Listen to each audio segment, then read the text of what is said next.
오늘은 하나님 나라에 들어가는 자라는 제목으로 함께 말씀을 나누도록 하겠습니다. 부제는 세상은 성숙한 어른처럼 하나님은 어린아이처럼 받들자. 이게 오늘 전체 주제라고도 할 수가 있겠습니다. 여러분, 우리는 살아가면 갈수록 어떻습니까? 내가 갈 수 있고 또 내가 살 수 있고, 뭔가 이제 사는 거를 말합니다. 살 수 있고 또 누릴 수 있는 것이 있고 또 그렇지 못하는 것이 있다는 것을 차츰차츰 깨닫습니다. 어느덧 이제 자신의 분량의 분수를 알게 되죠. 나는 여기까지구나. 그럴 때가 있습니다. 그러면서 세상에서 자기 위치, 자기 자리를 잡지요. 대부분 사람들은 순응주의 그룹에 속하기 때문에 세상은 별 탈 없이, 큰 탈 없이 유지됩니다. 지금도 우리는 코로나가 왔지만 자기 아마 자리를 유지하면서 아마 사실 거예요. 근데 반면 소수의 사람들은 순응하지 못합니다. 부적응자라 할 만큼 무엇인가 불만족스럽고 무엇인가 강렬한 문제의식을 가지고 일종의 혁명을 깨합니다. 우리는 보통 이들을 변혁자, 어떤 성부자, 빌 게이츠나 스티븐 잡스 이런 사람들, 또 거창하게는 혁명가라 부르기도 합니다. 이들을 통해 세상은 때때로 아주 급격한 변화를 맞이하곤 합니다.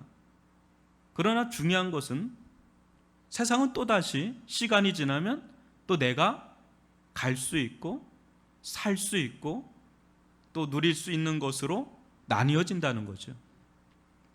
몇 년 전 인도의 캘커타와 델리를 다녀온 적이 있습니다. 온 세상은 인공지능이다, 4차 산업혁명이 도래했다 막 할 때 인도에 가서 가장 많이 들었던 그 실제적인 이야기는 이 브라만, 크샤트리아, 바이샤, 수드라, 불가조 총민으로 나뉘어지는 이 카스트 제도였습니다. 저는 지금은 없는 줄 알았는데 굉장히 강합니다. 실제 사업을 해서요, 굉장한 부호가 된 사람이 호텔에 들어가서 자신의 신분증을 내미는 순간 카운터 직원이 그 신분증을 그냥 내던집니다. 왜 그런가 봤더니 카운터 직원이 가난해요. 그런데 불암한 계통이야. 근데 그 아래 단계에 있는 사람이 그 호텔에 왔을 때 불암한 계급에 있는 이 사람은 그 신분증을 던지면서 나가라고 충분히 할 수 있는 사회가 인도 사회예요. 그래서 한간에 자기 몸무게에 해당하는 금을 지불해야만 불암한 계통이나 한 단계 윗단계로 올라갈 수 있다라는 말이 아주 공공연히 해자될 정도의 그런 이야기입니다. 실질적인 이야기예요.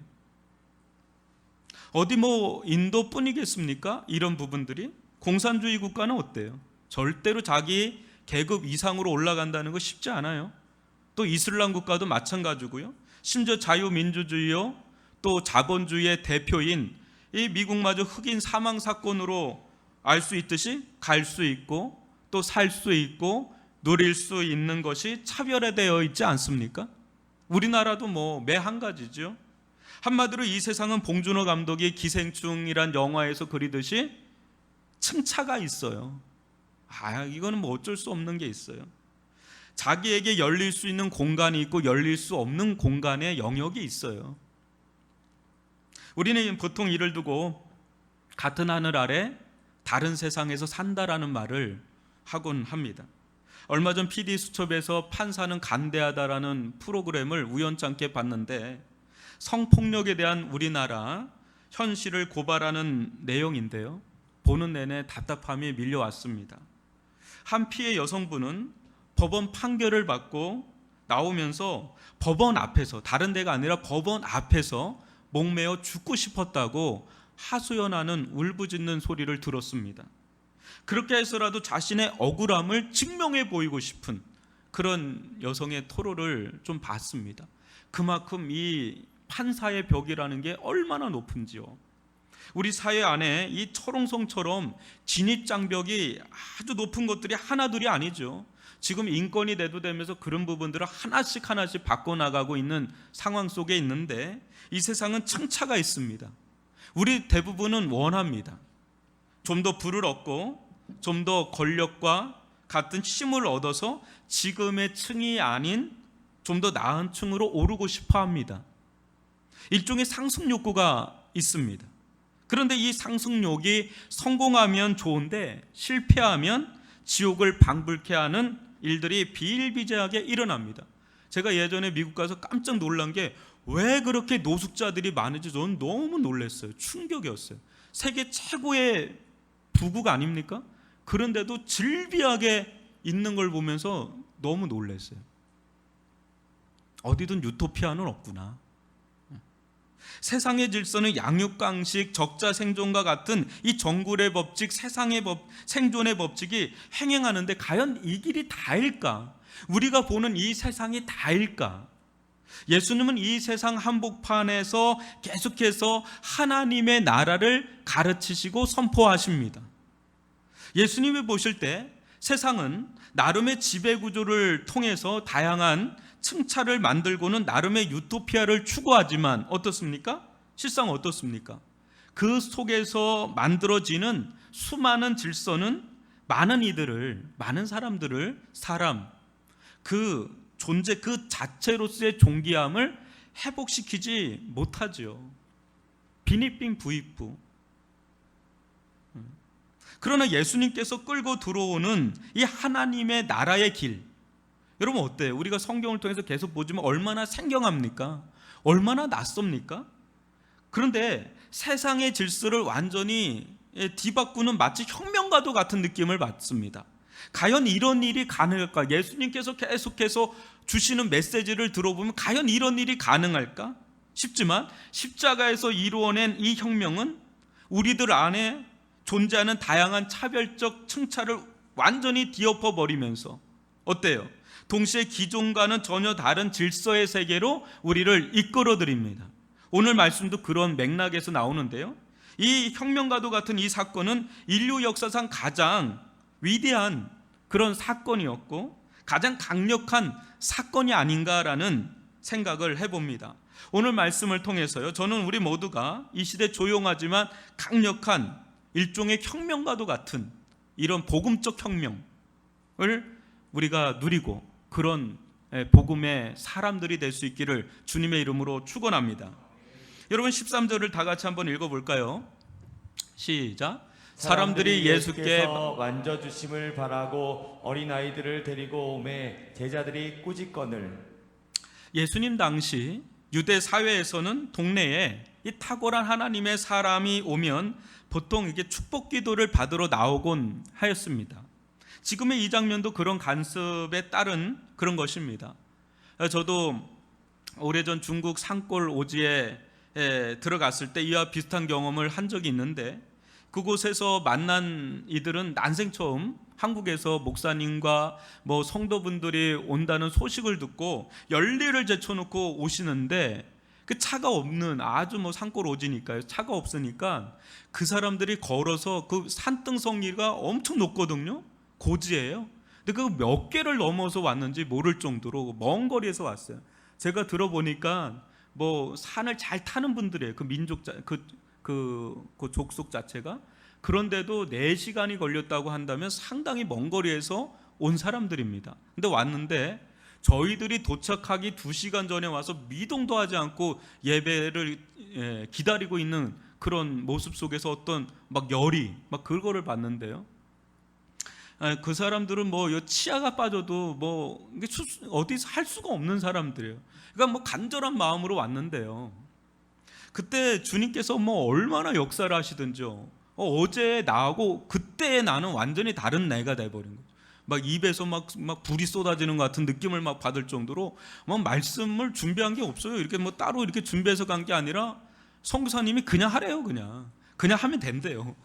근데 나오더라고. 계속 속에서 나오는데 입에서 불이 나가는 것 같아요. 근데 거기서 성령께서 기름 붓듯 은혜를 주시는데요, 하늘의 은사를 받고 은혜를 받고 회개가 터지고 치유가 일어나고 덩실덩실 같이 말이 통합니까? 문화가 통합니까? 또 언제 봤다고? 근데 덩실덩실 같이 춤을 추면서 천국이 따로 없어요. 그런 경험을 해봤어요. 아마 지금 이 예수님께 나오는 사람들도 이런 기대 속에 예수님께 이렇게 나온 게 아닌가 싶어요. 아이들을 데리고 예수님 왔다니까 그 아이들 데리고 예수님께 가서 이렇게 안수도 받고 축복도 받으려고 이렇게 나온 것 같은데, 이런 문제가 있어요. 뭐지요? 뭐가 문제죠? 이 제자들이 문제예요. 어찌된 영문인지 제자들이 이들을 막 꾸짖기를 시작하는데요. 이 꾸짖다라는 말이 그냥 단순히 꾸짖는 게 아니라, 여러분, 이 꾸짖다라는 말은 예수님께서 귀신을 꾸짖어 쫓아냈대 그때 쓰던 말입니다. 그리고 또 예수님께서 풍랑이는 바다를 볼 때 막 꾸짖지 않습니까? 또 베드로가 사단의 짓을 할 때 베드로를 막 꾸짖을 때 그때 쓰던 말을 제자들이 쓰고 있는 거예요. 무슨 말입니까? 굉장히 충격적인 장면 아닙니까? 이들은 예수님을 반대하는 이들이 아니라 막 그 마음을 가지고 예수님께 막 나온, 예수님이 좋아서 막 나온 사람들인데, 이 제자들이 막 마귀를 대하듯 귀신을 대하듯 막 꾸짖고 그렇게 원수를 대하듯 대적하고 막 이렇게 했을 때 얼마나 모멸감을 느끼고 또 얼마나 상처를 받았겠어요. 안 그래요? 특히 여기서 데리고 오매라는 말이 매우 중요한데요, 이 말은 미완료 시제예요. 계속해서 데리고 오려고 하는 거예요, 예수님께. 근데 이 시제가 능동적 미완료 시제예요. 그러니까 적극적으로 막 예수님께 아이들을, 자기 어린 아이들을 막 데리고 가려고 막 애를 쓰는데, 반면에 뭐예요? 제자들은 계속해서 미완료 시제예요. 계속해서 이 사람들 막 막고 있는, 오지 못하게 막 막고 있는 그런 충돌하는 그런 장면을 지금 오늘 읽은 13절에서 보여주는 겁니다. 단순하게 한 줄 써 있지만 충분히 이렇게 상상할 수 있는 장면이에요. 오늘날 우리로서는 좀처럼 이해되지 않는 그런 대목이죠. 요즘 사람들은, 여러분 어땠습니까? 아이들을 어떻게 대합니까? 요즘은 우리 아까 도원이도 있지만 얼마나 사랑스럽고 귀엽습니까? 그런데 여러분, 한 가정에 요즘에는 아이도 참 귀하지 않습니까? 그죠? 한 가정에 아기가 태어나면 온통 신경이 다 어디로 쏠려요? 그 아이에게 쏠려요. 아이는 태어나는 순간에, 어느 순간에 또 다른 왕 같은 존재예요. 그래서 애가 태어나면 애를 중심으로 딱 흘러가잖아요. 그 엄마도 애 보고, 아빠도 애 보고, 뭐 할머니도 와도 애 보고, 할아버지가 와도 애를 중심으로 딱 와서 애가 어느 순간에 막 뒷짐질 때도 있잖아요. 여러분 좀 웃어주세요. 이렇게 좀 눌립니다, 제가. 심지어 우리는 이런 말을 할 때도 있죠. 저 집안은 아이가 우상이야, 우상. 막 하면서 애가 뭐라 하면 꼼짝을 못해 할 정도로 끔찍이도 아끼고 사랑하지요. 그런데 지금과는 다르게 이 당시 아이, 특히 이 갓 태어난 아기부터 13살 성년식을 치르기 전까지 아이들의 존재감이란 전혀 없었어요. 거의 없었어요. 오늘날하고 좀 달라요. 왜 그러냐면 농경사회지 않습니까? 또 전쟁을 자주 치르던 상황이기에 전적으로 성인 남자에게 의존됐던 그런 사회였습니다. 그러다 보니까 아이는 그야말로 보잘것없는 그런 존재의 대명사였어요. 그러니 이런 어린 아이들이 예수님께 다가올 때 제자들은 아마도 예수님의 시간을 축낸다, 예수님의 귀한 시간을 축낸다, 그래서 막아선 건 아닌가 싶어요. 한마디로 애들은 가라, 왜 여기 어른 일에 애들이 자꾸 끼어들어, 뭐 이런 느낌을 가지는 게 아닌가 싶어요. 근데 이 대치 상황을 보시던 예수님께서 잘했다, 그렇지 않아도 애들 오면 내가 참 곤욕스러운데 잘 커터해줬다, 이런 게 아니라 예수님이 어떻게 대하셨는지 14, 15절을 저와 여러분이 한 절씩 교독해 보겠습니다. 예수께서 보시고 노하시어 이르시되 어린아이들이 내게 오는 것을 용납하고 금하지 말라. 하나님의 나라가 이런 자의 것이니라. 내가 진실로 너에게 이르노니 누구든지 하나님의 나라를 어린아이와 같이 받들지 않는 자는 결단코 그곳에 들어가지 못하리라 하시고. 예, 어때요? 예수님께서 이 장면에서 굉장히 노하시는 장면이 나오는데 그냥 노한 게 아니라요. 이 노하시오는 헬라어 아가나 크테인이라고 나오는데 이 단어는 성경에서 여기만 나옵니다. 근데 이 언어가 분노에 대한 게이지가 이게 좀 달라요. 이렇게 그 분노에 대한 언어가 좀 있는데 그 중에 최상위로 극대로 아주 분노했을 때 쓰는 단어입니다. 근데 예수님께서 이렇게 분노했다는 장면들이 여러 장면이 있거든요. 그런데 가장 극노했던 그런 유일한 장면이 이 장면이에요. 우리가 볼 때는 이게 뭐 그렇게 심각한 장면인가, 그렇게 이제 극도로 예수님은 분노하시지 않는 것 같잖아요. 그런데도 극도로 분노할 정도의 상황인가 싶죠. 예수님은 어디에서도 이런 장면이 없는데 왜 이렇게까지 제자들에게 분노하신 것일까요? 왜 이렇게 분노하셨을까? 먼저 여러분들은 주님께서 이전에 이 어린 아이들을 어떻게 대하라고 하셨는지 기억하실 것인데, 마가복음 9장 36절과 37절을 또 저와 여러분이 한 절씩 교독해 보겠습니다. 어린아이 하나를 데려다가 그들 가운데 세우시고 안으시며 제자들에게 이르시되 누구든지 내 이름으로 이런 어린아이 하나를 영접하면 곧 나를 영접하며 누구든지 나를 영접하면 나를 영접함이 아니요 나를 보내신 이를 영접함이니라. 예, 이 장면이 좀 전 장면이잖아요. 지금 우리가 보는 장면보다 좀 전에 있었던, 그 얼마나 지났을까요? 그 전에 있었던 그런 장면들이죠. 예수님이 직접 어린아이를 하나를 데려다가 안으시면서 누구든지 이 어린아이 하나를 영접하면 뭐라 그래요? 나를 영접하는 거다. 자신을 영접하는 거다. 또 나를 영접하면 또 누구를 영접하는 거라고요? 나를 보내신 아버지 하나님, 하나님을 영접하는 것이다 하면서 아예 시청각 교육까지 다 시켜주면서 누가 큰 자냐고 한다 그럴 때 이런 어린아이 하나라도 영접하고 품을 수 있는 사람이 천국에선 큰 자라고 하면서 시청각 교육까지 하면서 분명히 가르쳐 주셨잖아요. 그런데 지금 어때요? 아주 대놓고 이런 어린아이들을 무시한다는 것은, 여러분, 단순히 어린아이를 무시하는 게 아니라 누구를 무시하는 것이에요? 이 말씀을 하신 예수님을 무시하는 것이고, 또 이 예수님을 보내신 하나님 아버지를 무시하는 대적 행위로 보신 거예요. 그냥 단순한 게 아니라 이거는 하나님을 향한 적대 행위 같이 그렇게 여기신 겁니다. 제자들은 어때요? 예수님의 말씀보다 당시 어린아이들은 무가치하고 또 쓸모없다는 이 세상적인 가치관에 더 뿌리 깊었던 그런 것이죠. 여러분, 겉으로는 아멘 했겠죠, 그죠? 예수님께서 그런 말씀하실 때 아멘, 예, 예수님, 그런 자가 천국에서 큰 자군요, 우리 그렇게 하겠습니다, 아멘. 그렇게 했을지 모르지만 속으로는 아멘을 딴 데로 한 거죠. 속으로는 누구에게 아멘한 거예요? 뭐에 아멘한 거예요? 세상의 가치관에 아멘한 거죠. 속 아멘은 따로 있었던 거죠. 이게 진짜는 자기들 속은 그대로 있고 겉만 한 것이죠. 여러분, 그때 제자들은 어떤 자들로 전락했습니까? 오늘 이 말씀 보면 이들은 예수님과 함께 있다는 이유만으로 영적 우월주의, 엘리트주의에 빠졌습니다. 이는 곧 영적 배타주의, 차별주의를 낳았습니다. 여러분, 그때 예수님과는 전혀 상관없이, 아니 예수님과는 정반대대로 어때요? 사람들을 판단하고 좌지우지하려고 하는 그런 모습을 보여주는 것이죠. 문제는 제자들은 정말 예수님과 함께 있었다고 생각했지만 정작 예수님은 제자들에게 없었다. 굉장히 충격적인 장면이죠. 자기들은 예수님을 대변하고 있다고 생각할지 모르지만 정작 그들에겐 예수님이 없고 누구만 있어요? 자기들이 있는 거죠. 여기서 우리도 얼마든지 예수 없는 기독교, 예수가 빠진 교회로 변질될 수 있음을 감지해야 합니다. 우리도 모르게 그렇게 될 수 있다는 거죠.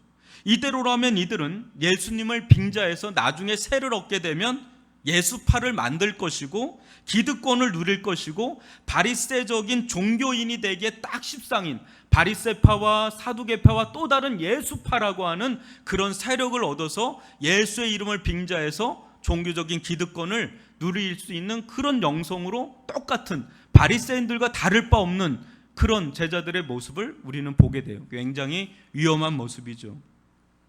여러분, 제 아무리 제자들처럼 예수님과 동고동락을 한다고 또 예수의 이름으로 섬긴다고 해서 그것이 반드시 예수님과의 관계를 보장한다고 할 수가 없습니다. 때로 보장은커녕 어쩌면 그러면 그럴수록 예수님과 정반대에 서서 그분이 우리를 바라보실 때 분노하고 계실지도 모르겠습니다. 중요한 것은 뭘까요? 이 대목에서 중요한 것은 뭘까요? 지금 제자들은 예수님을 위해서 한다고 하지만 예수님과 동상이몽이에요. 문제가 뭐예요? 예수님과 영적 주파수가 안 맞는 거예요.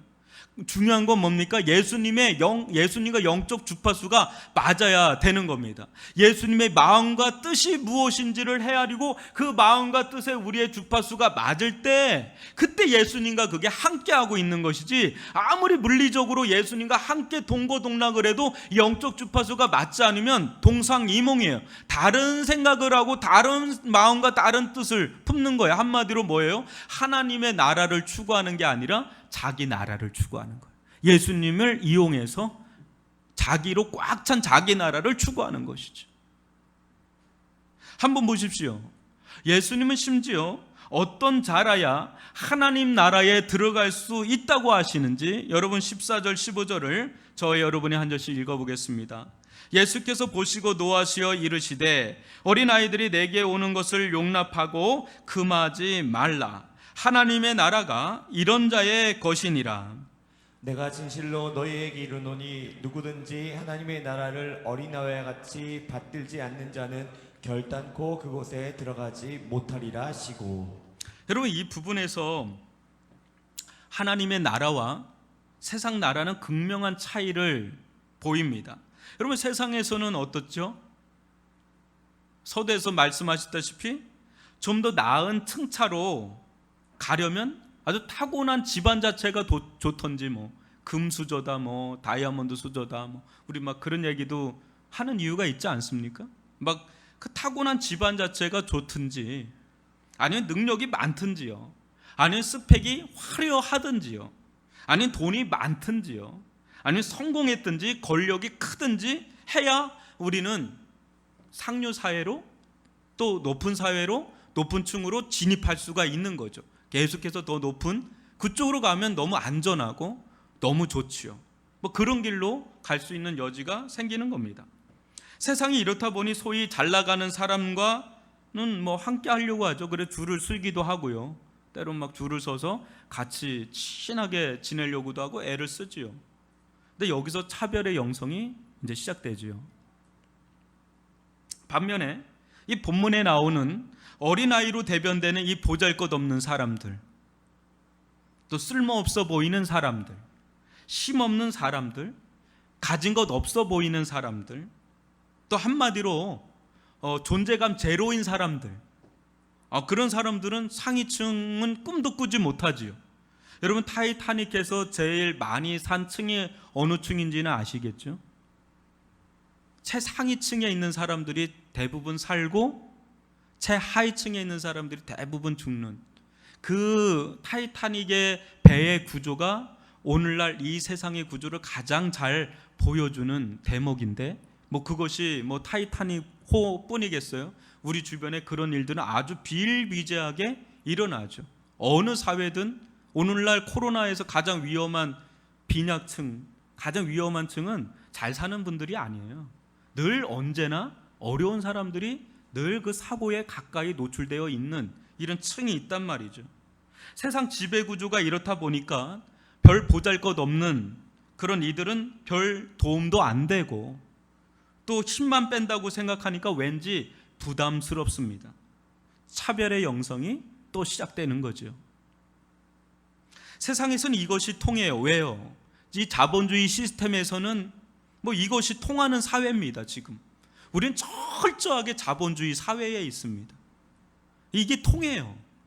그래서 자유롭게 경쟁을 해서 되는 사람들은 올라가는 거고 안 되는 사람은 자꾸 도태되는 이런 사회 속에 우리는 노출되어 있습니다. 그래서 한간에 미국식 자본주의냐 유럽식 자본주의냐 이런 말이 계속 나오는 일들이 그런 겁니다.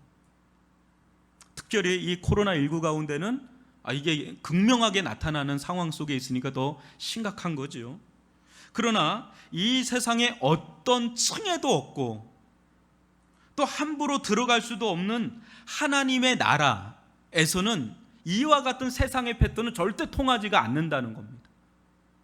제자들은 또 여기에 물들었는데 혼내는 거예요. 지금 분노하시는 거예요. 절대 그래가지고는 하나님 나라에 들어갈 수 없다고, 통하지가 않는 세상이 있다는 걸 보여주고 있는 겁니다.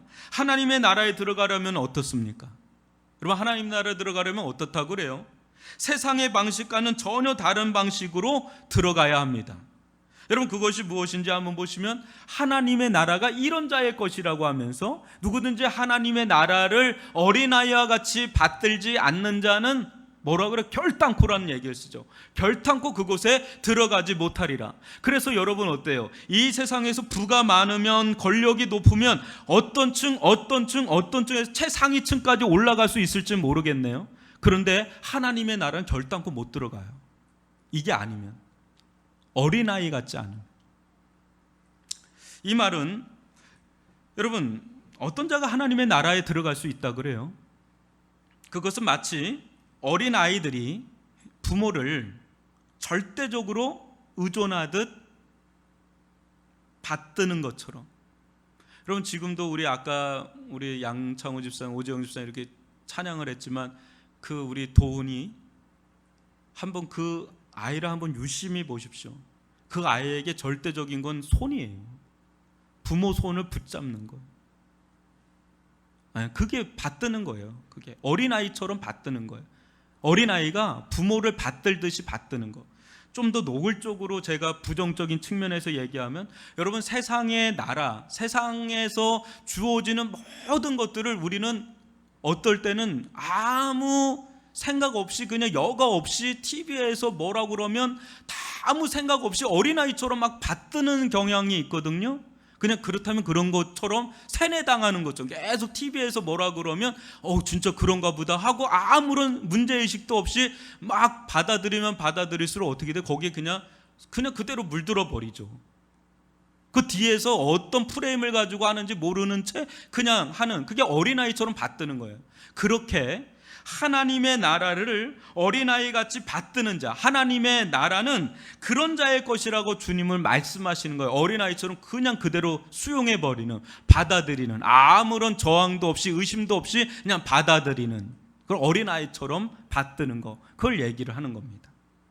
그렇다면 하나님의 나라를 어린아이같이 받드는 것이 구체적으로 의미하는 바가 무엇인가? 여러분, 성경에서 어린아이에 대해서 긍정적으로만 표현하는 게 아니라 부정적으로 표현하는 장면도 상당히 많아요. 여러분, 대표적인 구절 한번 볼까요? 에베소서 4장 14절을 같이 한번 읽어보겠습니다. 시작. 이는 우리가 이제부터 어린아이가 되지 아니하여 사람의 속임수와 간사한 유혹에 빠져 온갖 교훈의 풍조에 밀려 요동하지 않게 하려 함이라. 어린아이는 어때요? 누가 이런 얘기하면 혹하고, 저런 얘기하면 혹하고, 사탕 하나 주면 따라가고, 솜사탕 주면 또 따라가고, 더 큰 과자 주면 그 사람이 좋고, 뭐 이렇게 그냥 막 줏대 없이 그냥 막 따라가는 게 애들이란 말이에요. 또 고린도전서 3장 1, 2절도 한번 볼까요? 제가 1절 읽겠습니다. 형제들아, 내가 신령한 자들을 대함과 같이 너에게 말할 수 없어서 육신에 속한 자 곧 그리스도 안에서 어린아이들을 대함과 같이 하노라. 내가 너희를 젖으로 먹이고 밥으로 아니하였노니 이는 너희가 감당치 못하였음이거니와 지금도 못하리라. 여러분, 어린아이들은 특징이 뭐예요? 어려운 말 못 알아듣잖아요. 그러니까 그 이유식을 떠먹여 두듯이 이제 말을 잘 풀어서 쉽게 넣어줘야, 이야기를 해야 그제서 이제는 알아듣기를 시작을 하지요. 여러분, 이런 눈으로 본다면 하나님의 어린아이와 같은 자들이나 들어가는 하나님의 나라의 수준은 어떤 수준일까 싶기도 하죠. 이게 어린아이 같은 자들이라야 들어가는 하나님의 나라라면 얼마나 미성숙한 나라고 얼마나 한심한 나라겠나, 이런 생각을 할 수도 있을지 모르겠습니다. 그러나 한번 보세요. 가정의 수준이 우리 어린아이들에게 달려 있습니까? 아니면 부모에게 달려 있습니까? 보통 부모에게 달려 있죠. 부모의 수준이 그 가정의 수준이지 어린아이에게서 무슨 수준을 논할 수가 있겠어요? 마찬가지로 하나님의 나라도 거기에 들어가는 사람들의 수준에 달려 있는 게 아니라 누구의 수준에 달려 있는 거예요? 하나님, 주인 대신 하나님께 달려 있는 겁니다. 근데 여러분, 어린아이의 이런 부정적인 모습 말고 어린아이들의 또 다른 모습이 있는데 그게 뭐죠?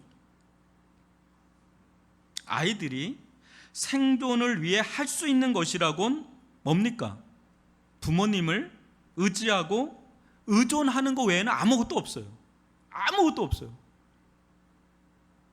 아이들은 아무런 의심이나 저항 없어요. 그냥 부모님을 전적으로 신뢰하며 따릅니다. 내가 뭐라고 애가 전적으로 신뢰하며 따릅니다. 하나님의 나라는 어린아이가 부모님을 아무런 의심 없이 신뢰하고 또 의지하는 것처럼 하나님을 전적으로 의지하고 의존하는 자에게 열리는 나라인 줄 믿습니다. 아이들이 무엇인가를 해서 부모가 해주는 게 아니죠. 그러니까 우리가 무엇인가를 해서 하나님께서 우리를 구원하시거나 또 하나님의 나라에 들어가게 하는 것이 아니라는 거죠. 제자들을 한번 보세요. 제자들을 한번 보시면 이들이 뭔가 특출난 것이 있다거나 또 큰 업적을 이루어서 부름받은 것입니까? 아니면 예수님께서 일방적으로 찾아오신 것입니까? 어느 날 예수님께서 그냥 그들의 인생 가운데 일방적으로 찾아오셔서 그냥 부르신 거예요. 그게 다예요. 좀 더 한다면 제자들 편에서는 뭡니까? 예수님께서 부르셨을 때 어린아이처럼 그냥 순수하게 그냥 따라 나선 거예요. 배와 그물을 내두고 그냥 예수님을 순수하게 따라 나선 것, 전적으로 믿고 따라 나선 것 외에는 아무것도 없어요. 그러니까 제자들 편에서는 은혜죠.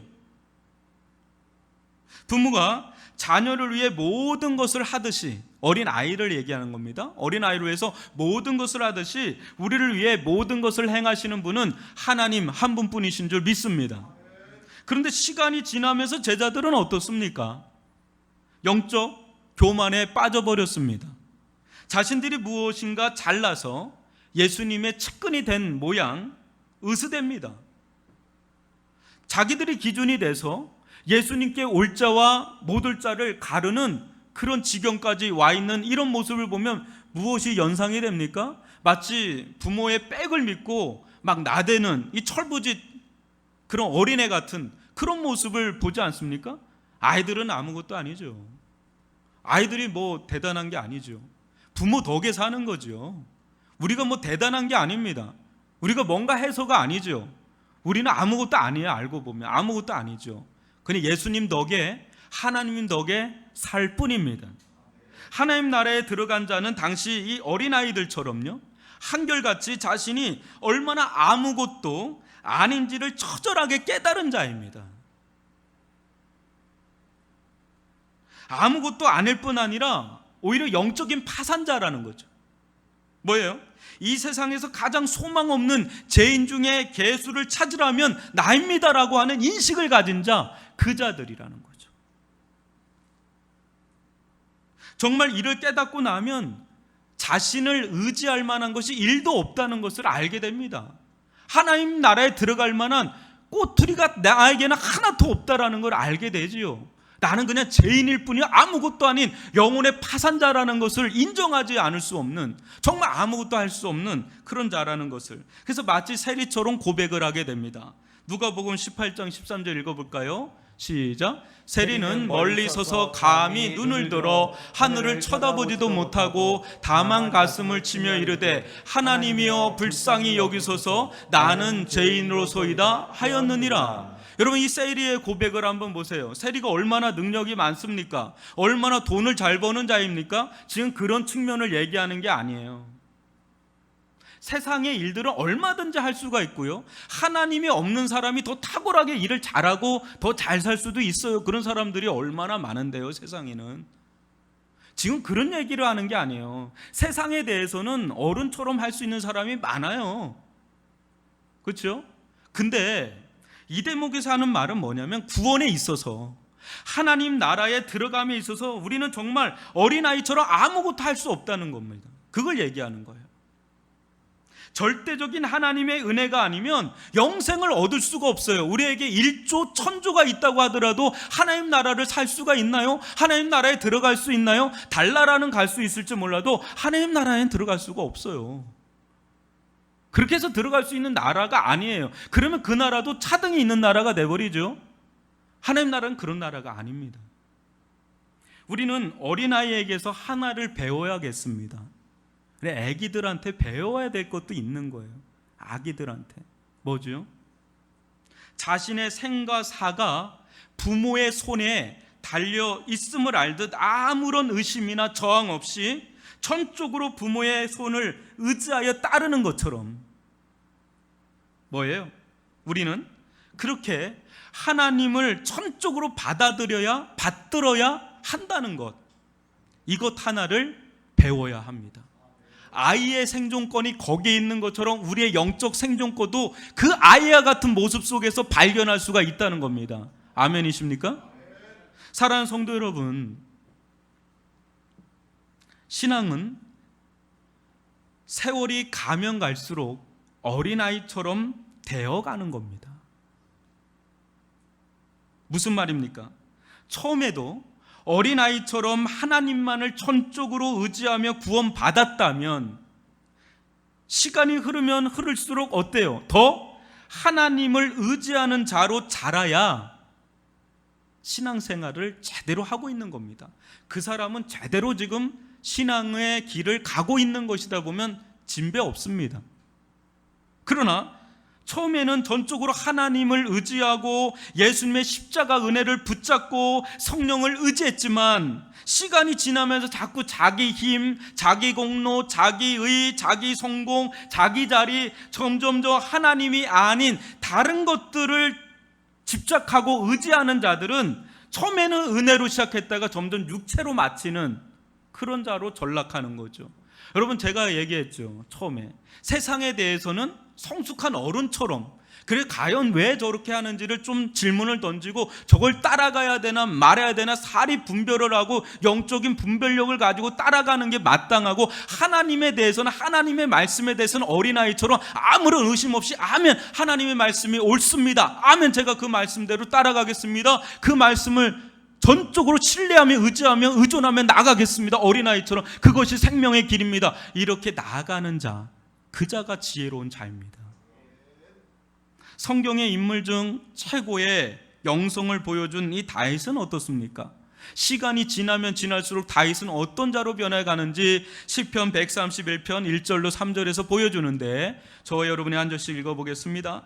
여호와여, 내 마음이 교만하지 아니하고 내 눈이 오만하지 아니하오며 내가 큰 일과 감당하지 못할 놀라운 일을 하려고 힘쓰지 아니하나이다.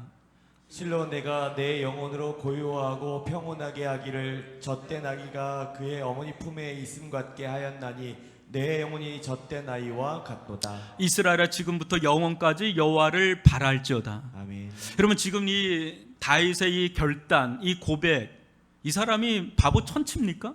이 사람은 왕입니다. 모든 걸 다 할 수도 있는 왕 중의 왕이었고, 이때 이스라엘은 가장 역량이 컸던 때입니다. 아수르와 이집트가 완전히 잠자고 있을 그런 때입니다.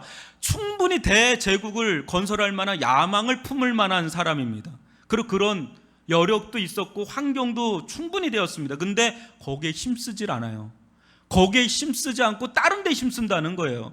2절로 들어가는 거예요. 그런 것에 힘쓰지 않고 그는 시간이 지나면 지날수록 뭐라 그래요? 2절에서 보면 젖된 아이처럼 하나님의 품에 파고 들어가서 영혼의 풍족한 은혜를 갈구하는. 왜요? 왜 그랬을까요? 바보 천칠해서 그랬을까요? 뭔가 있겠죠, 그죠? 뭐가 있으니까 그런 거 아니겠어요? 그 엄청난 역량을 가지고 있는 사람이 왜 그랬을까요? 자신의 생명이 거기에 있지 않다는 걸 아는 거예요. 하나님의 품에 있음을 그는 알았어요. 뭐 어떤 것처럼? 어린아기는 생존권이 어디 달려 있는지 아시죠? 입에 달려 있어요. 그걸 구강기라고 그러잖아요. 구강기 때 어린아이가 빨아먹는 힘 자체가 30대 장정이 빠는 힘에 준한다고 그래요. 왜요? 여기에 생존이 다 달려 있기 때문에. 아이들이 낭만적으로 빠는 게 아니에요. 헐떡헐떡하면서 자기 생사를 다투면서 빨아먹는 거예요, 지금. 다윗은 그런 심정으로 에너지를 쏟고 있는 거예요. 뭐에? 하나님의 젖을 붙잡고 거기에서 자기의 영혼의 생명의 젖줄이 거기 있는 거예요. 생명의 젖이 거기 있는 거예요. 영생의 젖이 거기 있는 거예요. 은혜의 젖이 거기 있는 거예요. 거기에 자기 온 에너지를 다 쏟는 겁니다. 근데 그러면 그럴수록 다윗은 부강했어요. 그게 지혜입니다. 하나님의 은혜를 받는 게 지혜입니다. 하나님의 생명 안에 거하는 게 지혜인 줄 믿습니다. 그 바람이 어느 정도로 확장되어 있는지 3절에 보면 어느 정도로 그게 확대되어 있는지 한번 보십니까? 저는 이 대목을 보면 깜짝 놀라요. 다윗의 그 원함이 어느 정도까지 확장되어 있어요? 영원까지 여호와를 바라라. 그게 다윗의 영혼의 사이즈예요. 그럴 정도로 어린아이가 부모의 젖을 막 끌어당기는 것처럼 그는 영원까지 그런 마음을 갖고 하나님의 은혜를 받기 전엔 자기는 만족이 안 되는 거예요. 세상 그 어떤 거에서도 만족이 안 되는 거예요. 세상 그 어디에서도 영혼의 생명을 가져다 줄 수가 없는 거예요. 그걸 알기에 그는 모든 걸 내려놨다기보다 그걸 더 주목하면서 끌어당기는 걸 보게 되는 거죠. 점점 어린아이처럼 돼가는 걸 보는 장면이죠. 사랑하는 성도들은 믿음이 무엇입니까? 믿음 뭘까요? 우리는 믿음이 큰 자, 믿음이 좋은 자는 아무런 일도 아무런 고난도 아무런 어려움도 없는 자라고 생각을 잘 합니다. 그리고 그러기를 바라고요. 또 아무런 일도 하나님 아무런 일도 없게 해주십시오. 아무런 환난도 아무런 어려움도 없게 해주십시오. 근데 그 속에는 뭐가 도사리고 있는지 아세요? 그 속에는 하나님 없이도 잘 살 수 있게 해주세요. 기도하지 않아도 살 만큼 해주세요. 저 기도 비상기도로 할 만큼 위기가 들어오지 않게 해주세요. 하나님 없이도 잘 살 수 있는 사람이 되게 해주세요라는 아주 불신앙적인 요소가 녹아 있는 거예요. 믿음이란 무엇입니까? 신앙이 좋다는 건 뭘까요? 하나님의 나라에 들어간다는 무엇입니까? 또 하나님의 나라를 경험하며 산다는 건 뭘까요? 그것은 어린아이가 하루도 잠시도 부모 없이는 살 수 없듯이 하루도 잠시도 하나님 없이는 도저히 살 수 없는 자로 되어가는 것, 그것이 신앙이 좋은 자고 하나님의 나라에 들어간 자고 하나님 나라를 누리는 자인 줄 믿습니다. 여러분, 도훈이라 아까 생각해 볼까요? 이 아이가 부모 없이 살겠다고 독립선을 한 순간 그 아이의 길은 어떻게 될까요? 장성하지 않잖아요. 지금 자기 앞도 잘 가누지 못하잖아요. 심각한 거예요. 심각한 거라니까요. 우리가 하나님 나라에 들어간다는 건 마치 그와 같다는 거예요. 어린아이처럼 받든다는 건 그와 같은 거예요. 점점 어린아이처럼 돼가는 거예요. 세상에 대해서는 근데 장성한 어른처럼 해야 되지만 신앙 안에서는 점점 어린아이처럼, 어린아이들 한순간도 부모님 떨어질 수 없는 것처럼 그렇게 변해가는 거. 어린아이들은 옹알이하죠. 뭐 보채죠, 울죠. 그 뭐예요? 다 사인이잖아요. 엄마 나 도와달라고 하는 다 그냥 말을 잘 못하잖아요. 그러니까 그 도와달라는 사인이에요. 제스처고요. 우리가 유려한 기도는 할 수가 없어요. 아주 미사여구를 하면서 아주 웅장한 기도는 못할지어도 뭐는 할 수 있어요? 보채듯이 기도하고 옹알이하듯이 기도하고. 근데 매 순간 기도 없이는 살 수 없는 자로 되어가는 거, 그게 어린아이처럼 하나님 나라를 받드는 거예요. 하나님이 없어도 살만합니다. 기도가 없어도 살만합니다. 이게 어린아이처럼 받드는 게 아니라요, 한순간도 매순간도 하나님의 은혜 없이는, 하나님의 도우심 없이는, 십자가의 은혜 없이는 나는 살 수 없습니다. 저를 도와주십시오. 그런 마음으로 사는 것, 그게 어린아이처럼 하나님 나라를 받드는 것인 줄 믿습니다. 여러분, 하나님의 나라는 이 세상 어떤 층과도 비교할 수 없는 영광의 나라요, 충만의 나라인 줄 믿습니다. 근데 이 나라는 성과 위주의 나라가 아니에요.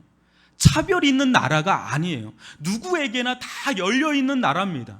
여러분들이 어떤 성공을 하고 여러분들이 어떤 계급에 올라가고 어떤 층에 올라가는 그 사람들만 선별해서 이 나라로 착출해 당하는 게 아니라 어느 누구에게나 누구든지, 예수님 그래요, 누구든지 다 열려있는 그런 나라입니다. 근데 어떤 사람이요?